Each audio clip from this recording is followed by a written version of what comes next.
Hello students, today we are going to start our literary syllabus। जो books हैं हमारी दो, जो फर्स्ट बुक है फ्लेमिंगो और सेकंड बुक स्टार्स। तो जैसे कि मैंने आपको पहले सिलेबस में बताया था कि जो जो लिटरेचर है हमारा वो 45 मार्क्स का आता है। उसमें से 45 में से जो 30 मार्क्स हैं वो इस बुक में से आते हैं। The book flamingo is divided into two parts. In the first part there are lessons, stories, and in the second part there are poems. So today we are going to start our first lesson. The name of the lesson is the last lesson. Before start मैं इसकी summary आपको short में बता देता हूँ कि इसकी कहानी क्या है। तो जब हम टेक्स्ट पढ़ेंगे तो आसानी से समझ में आ जाएगा। तो students I will give you the meaning, word meaning, and the answer of the questions later after we finish one. So जो ये द लास्ट लेसन है इसका पहले बैकग्राउंड हम देख लेते हैं।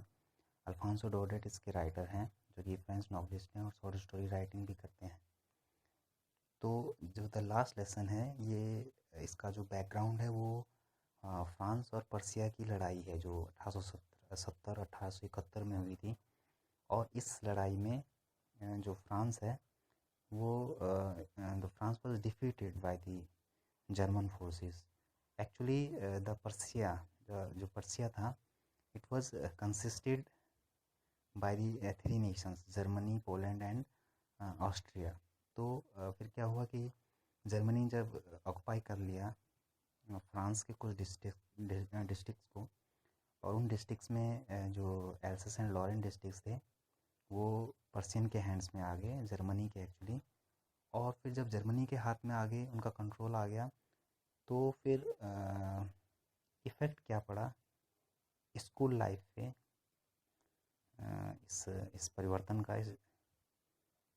तो जर्मनी के लोग जब आए तो उन्होंने जो है ये ऑर्डर निकाला कि German will be taught in the schools of Alsace and Lorraine from the next day. और फिर अब आते हैं कि स्टोरी में क्या है। तो स्टोरी में there are two main characters. First one is French is a little school going boy, और second one is mister Hamel. तो फ्रेंच जो है वो एक छोटा बच्चा है जो स्कूल जाता है, स्कूल में पढ़ता है, और मिस्टर हैमेल हैं बहुत ही एक बूढ़े व्यक्ति हैं, he is an old man. और वो जो है फ्रेंच टीचर हैं। कहाँ? एल्सेस एंड लॉरेन के उस स्कूल में जिसमें कि फ्रेंच पढ़ता है। तो फ्रेंच जब उस दिन स्कूल जाता है तो वो जो है फील करता है कि वो लेट हो चुका है स्कूल के लिए। बाहर रहने की सोचता है कि जो बाहर का एटमॉस्फेयर है it was very tempting. Birds were chirping and the Persian soldiers drilling outside the school. तो ये सारी चीज़ें टेम्प्ट करती हैं उसको कि वो बाहर ही रुक जाए, because if he get once mister Hamel will ask him some questions and हमेशा जो है मिस्टर हैमल उसको डांटते रहते थे, तो इस कारण भी वो जाना नहीं चाहता था स्कूल में। सो लेकिन फिर भी वो स्कूल में जाता है, और स्कूल के बारे में ही noticed unusual thing about the school that day. बहुत सारी अनयूजुअल सी चीज़ें होती हैं जो कि पहले कभी नहीं हुई थी। जैसे कि देर वाज साइलेंस एवरीवेयर, प्रत्येक जगह शांति थी। लाइक द संडे मॉर्निंग, जैसे संडे मॉर्निंग होती है। मिस्टर हैमल वेयरिंग न्यू क्लोथ्स, नए कपड़े उन्होंने पहने हुए थे, स्पेशल क्लोथ्स पहने हुए थे। And the most amazing thing which French notice was that in his classroom there were villagers sitting on the benches. So these all things he noticed जो कि यूजुअली स्कूल में होती नहीं थी। तो इन चीज़ों को जब उसने नोटिस किया तो उसे भी अजीब सा लगा, और मिस्टर हैमल ने उससे बहुत ही काइंडली बात की, सॉफ्टली बात की, बैठने के लिए कहा कि हम जो है तुम्हारे बिना शुरू करने वाले थे। तो अब उसकी समझ में आने लगता धीरे धीरे कि क्या हुआ था। जब हैमल सबको बताते हैं कि जो बुलेटिन बोर्ड था उस पर एक नोटिस चिपका हुआ है, और उस नोटिस बोर्ड में ये लिखा हुआ है कि जो है उनके डिस्ट्रिक्ट जो हैं जर्मनी में चले गए हैं, and French language will not teach schools of Alsace and Lorraine. German will be taught from next day. और इस कारण से जो हैमिल हैं वो अब उस स्कूल को छोड़ के चले जाएंगे next morning, and it was the last lesson given by mister Hamel to the class. So when the villagers and friends listen it from Mr. Hamel that from next day they never can learn their own mother tongue, तो अचानक से the importance of mother tongue comes to them. अचानक से important हो जाती है mother tongue उनके लिए, और वो फील करते हैं कि कैसे उन्होंने जो है इग्नोर किया अपनी मदर टंग को, और अब भविष्य में जो है उनको अपनी लैंग्वेज फ्रेंच लैंग्वेज कभी सीखने को नहीं मिलेगी. हैमिल बहुत प्रेज़ करते हैं, प्रशंसा करते हैं फ्रांस की लैंग्वेज की, फ्रेंच लैंग्वेज की. तो अब आप समझ सकते हैं कि why the title of the lesson is the last lesson. तो इतना इस स्टोरी में है, इस कहानी में है. अब हम इसको टेक्स्ट वाइज पढ़ते हैं. अगर आपके पास बुक है तो आप बुक से भी पढ़ सकते हैं, अगर नहीं भी है तो आप डाउनलोड कर सकते हैं. मैंने भी ये बुक जो है प्ले स्टोर से डाउनलोड की है, उसी से आप भी कर सकते हैं. तो the last lesson Alphonse Daudet 1840-1897. अब जो मैंने आपको बताया है उसको रिलेट करेंगे टेक्स्ट से, और साथ साथ समझेंगे भी, और जो वर्ड मीनिंग्स हैं और क्वेश्चन आंसर हैं I will provide it later. The French novelist and short story writer. The last lesson is set in the days of the Franco-Prussian War 1870-1871, in which France was defeated by the Prussia led by Bismarck. यानी Bismarck के नेतृत्व में Persia ने France को defeat किया था इस लड़ाई में. और Prussia then consisted of what now are the nations of Germany, Poland and parts of Austria. जैसे मैंने आपको पहले बताया था, ऑस्ट्रिया, पोलैंड और जर्मनी के कुछ हिस्से थे, उनसे मिलकर ये बना हुआ था. In this story the French districts of Alsace and Lorraine have passed into Prussian hands.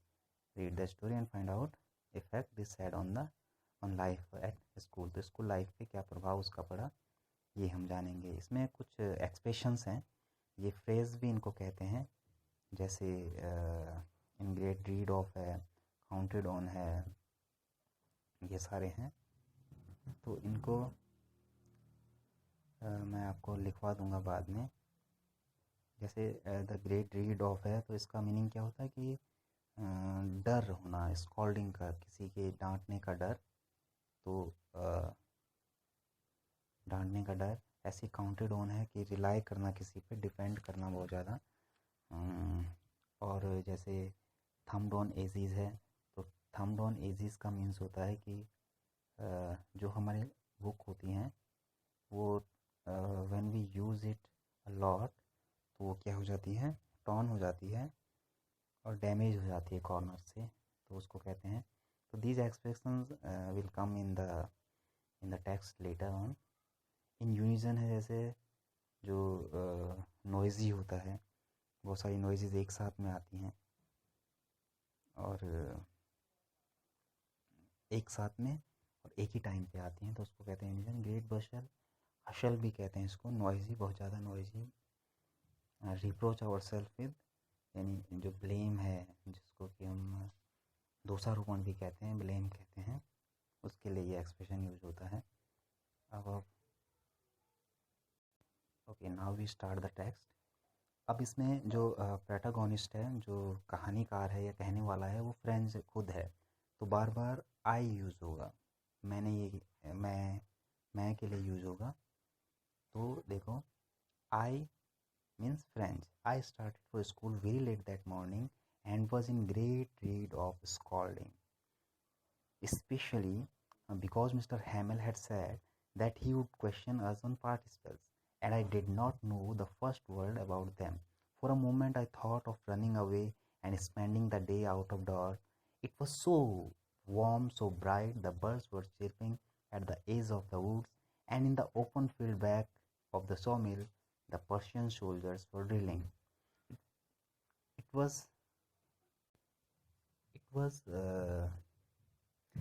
all much more tempting than the rule for participles, but I had the strength to resist, and hurried off to school. अब इस paragraph में क्या कहता है friend कि I was late for the school that morning, मैं देर हो गई थी और डरा हुआ भी था क्योंकि मिस्टर हैमेल क्वेश्चंस पूछने वाले थे किसके ऊपर, पार्टिसिपल्स के ऊपर, पार्टिसिपल्स के ऊपर क्वेश्चंस करने वाले थे मिस्टर हैमेल। लेकिन जो जो फ्रेंड्स था वो कहता है कि पार्टिसिपल्स के ऊपर क्वेश्चन पूछने वाले थे and I did not know the first word of participles, यानी मुझे कुछ पता ही नहीं था, तो वो बहुत डरा हुआ था। एक बार के लिए सोचा कि spend the day out doors, कि मैं जो है जो पूरा दिन है स्कूल टाइम है उसको बाहर बिता देता हूँ स्कूल से। It was warm so bright, birds were chirping, और जो बाहर का वातावरण था, एटमोसफियर था, इट वॉज वेरी टेम्पटिंग, वो बहुत ही टेम्पटिंग था। टेम्पटिंग का मतलब होता है किसी को टेम्प्ट करना, किसी को लालच देना, लालायित करना। तो ये सारी चीज़ें जो है लालच दे रही थी उसको to stay outside the school, और ये सारी चीज़ें अच्छी भी थी। Then the rule for participle, तो वैसे भी स्कूल जाना कौन पसंद करता है, वो भी when mister Hamel is going to ask question. तो फ्रेंड्स डरा हुआ था और बाहर का वातावरण देख के काफ़ी टेम्प था, लेकिन फिर भी but I had the strength to resist. Resist का मतलब होता है अगेंस्ट में जाना, किसी चीज़ को प्रतिरोध करना। तो इस टेम्प को प्रतिरोध करने की मेरे अंदर शक्ति पता नहीं कहाँ से आई। I had the strength to resist and hurried off to school, और स्कूल के लिए जल्दी जल्दी जाने लगा। When I passed the town hall, there was a crowd in front of the bulletin board. For the last 2 years, all our bad news had come from there. The lost battles, the draft, the order of commanding officers, and I thought to myself without stopping, what can be matter now? तो अब वो सोच रहा है, जब town hall से जा रहा है, बहुत सारा क्राउड, बुलेटिन बोर्ड क्या होता था, जहाँ पर कि बहुत सारे नोटिस चिपकाए जाते हैं, जैसे स्कूल बुलेटिन बोर्ड भी होता है, where we always get the notice from the authorities.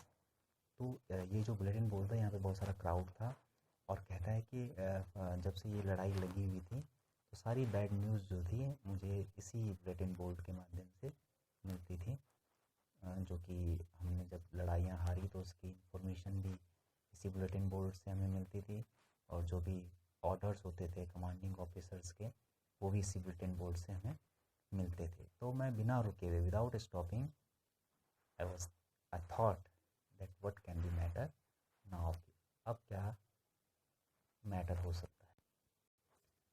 Then as I hurried by as fast as I could go, the blacksmith who was there with his apprentice reading the bulletin called after me, "Don't go so fast, bub. You will get to your school at plenty of time." I thought he was making fun of me and reached Mr. Hamel's little garden all out of breath. Usually when school began, there was a great bustle which could be heard out in the street. The opening and closing of desks, lessons repeated in unison, very loud, with our hands over our ears to understand better, and the teacher's great ruler rapping on the table. But now it was all so still. I had counted on the commotions to get to my desk without being seen, but of course, the day everything had to be as quiet as Sunday morning. Through the window, I saw my classmates already in their places, and Mr. Hamel walking up and down with his terrible iron ruler under his arm. I had to open the door and go in before everybody. Before everybody. You can imagine how I blushed and how frightened I was. Then as I hurried, तो जब मैं बहुत तेज़ी से school की तरफ जा रहा था, तो जो ब्लैक स्मिथ था, जो वॉचर था, देवर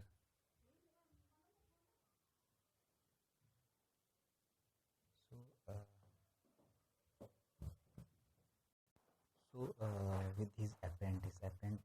अप्रेंटिस के साथ में खड़े थे ब्लैक स्मिथ और जो वॉचर था वो। अप्रेंटिस का मतलब होता है जो न्यूली रिक्रूट होते हैं किसी प्रोफेशन में, उनको कहते हैं। जो लर्न भी करते हैं काम को, सीखते भी हैं और अपने प्रोफेशन को आगे भी बढ़ाते हैं, उसके लिए आता है अप्रेंटिस। और मेडिकल में काफ़ी आपने सुना होगा। और वो बुलेटिन को पढ़ भी रहे हैं और मेरे पीछे जब आवाज़ लगाते हैं कि जल्दी मत भागो, you have lot of time. और मैं सोच रहा था कि they were making fun of me, और मैं आउट ऑफ ब्रीथ होता हुआ गार्डन में पहुंचा मिस्टर हैमिल के, थका हुआ, पेंटिंग करता हुआ। यूजुअली व्हेन स्कूल बिगन, तो जब स्कूल शुरू होता था तो बहुत सारा शोर होता था, बशल, ग्रेट बशल, मतलब बहुत ज़्यादा साउंड, और जो कि गली गली में भी सुना जा सकता था। Closing dash, open dash, lessons repeated in unison, एक साथ लेसनों को दोहराने की आवाज़ आती थी, बहुत तेज़ होती थी जो। और टीचर की आवाज़ आती थी, रूलर रैप करने की आवाज़ आती थी, टीचर के रूलर रैप करने की आवाज़ आती थी। लेकिन आज सब कुछ स्टिल था, शांत था, कोई आवाज़ नहीं थी। और as quiet as Sunday morning, कोई आवाज़ नहीं। It's look like a Sunday morning, जैसे सब कुछ बंद हो संडे मॉर्निंग की तरह। खिड़की से मैंने देखा, माई क्लासमेट्स ऑलरेडी देयर, पहली क्लास में बैठे हुए थे। Hamel walking up and down, mister Hamel जो उनके फ्रेंड्स टीचर थे, अपने टेरिबल आयरन रोलर के साथ में, he is pacing himself up and down in the classroom. और जब मैंने दरवाज़ा खोला, मैंने ये देख रहा था कि आई हैड टू ओपन, मुझे खोलना पड़ता दरवाज़ा सबके सामने, और सबके सामने मुझे अंदर जाना था।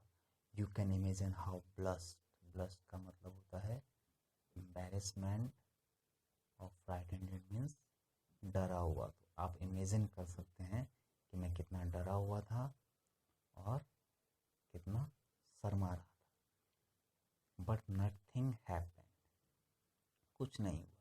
मिस्टर हैमिल saw me, मिस्टर हैमिल ने मुझे देखा, and said very kindly, go to your place quickly little friend, we were beginning without you. So आज हम यहीं तक पढ़ेंगे। If you have any question, any doubt what we read today, तो आप मुझे you are free to call me or text me, और मैं आपको समझा सकता हूँ, एक्सप्लेन कर सकता हूँ। अब इस वीडियो को आप एक या दो बार, अगर समझ ना आए तो देख सकते हैं, एक दो बार, 3 बार। और after that I will give you word meanings and question answer separately, अलग से मैं उनको आपको दूंगा PDF फाइल के रूप में। तो अभी इसको पढ़ लीजिए, क्वेश्चन और आंसर इसी में से होंगे जितना हमने आज पढ़ा, और नेक्स्ट पीरियड में हम आगे पढ़ेंगे यहाँ से। So that's all for today, hope you will understand the lesson. Thank you.